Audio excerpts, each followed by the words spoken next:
Hi guys, this video is about the RISC theory computer-based assignment. Today, I'm going to show you guys how to use Excel to solve the question in this assignment. Now, we are looking at the question number 6. This question shows that the number of claims n is being modeled as the probability when n equals to 0 is equals to a, and the probability of n equals to n is given an equation. It is equal to 0.025 times n plus 1 times 0.8 to the power of n. And n is equal to 1, 2, 3, and so on. Now we are also given that the second moment of n is equal to 65. The question asks us to find the probability of number of claims will be at least 10, and the expectation of n squared given n greater than 0. So let's look at the Excel sheet. Now I set up the three things in three columns A, B, C, which is n, probability of n, and the expectation of n squared. Here I set up the 100 of claims, okay? And then we know that the probability of n equals to 0 is equal to a, so I set it as a. And then after that, the probability when n equals to 1, 2, 3, and so on, I insert the equation.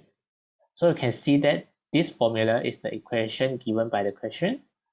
And then I scroll it down and find the probability.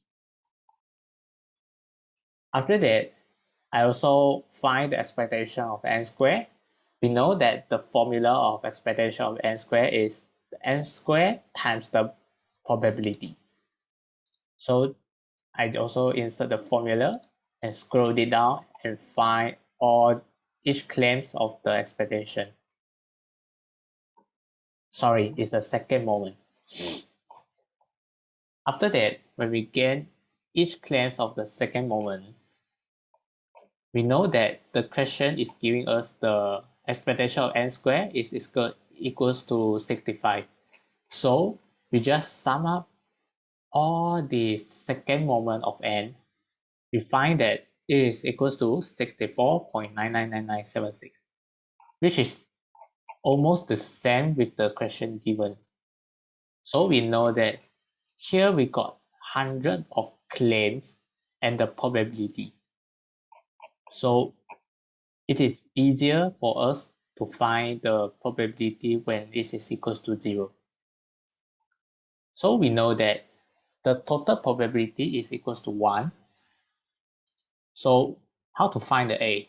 We're just using 1 minus the probability when n is greater than 0. So let's see.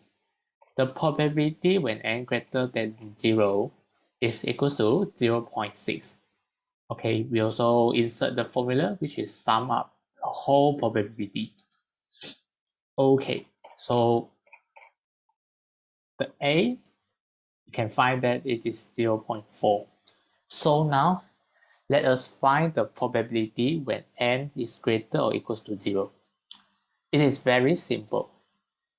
We can just sum up the probability from 10 until 100. Also, we can use the formula of CDF, which is 1 minus the probability of 0 until 9. So we can get it, the answer is 0.201327. And then we are going to find the second question, which is finding the expectation of n squared given n greater than 0. First, we need to find the probability of n greater than 0 first. We know that it is equals to 0.6. Then it is simple to find the expectation. So the expectation of n squared given n greater than 0 is the second moment divided by the probability of n greater than 0. You can see that in this formula. Okay. Finally, we get the answer is 108.33334. So that's all my sharing today. Thank you for hearing my sharing and see you guys next time. Bye.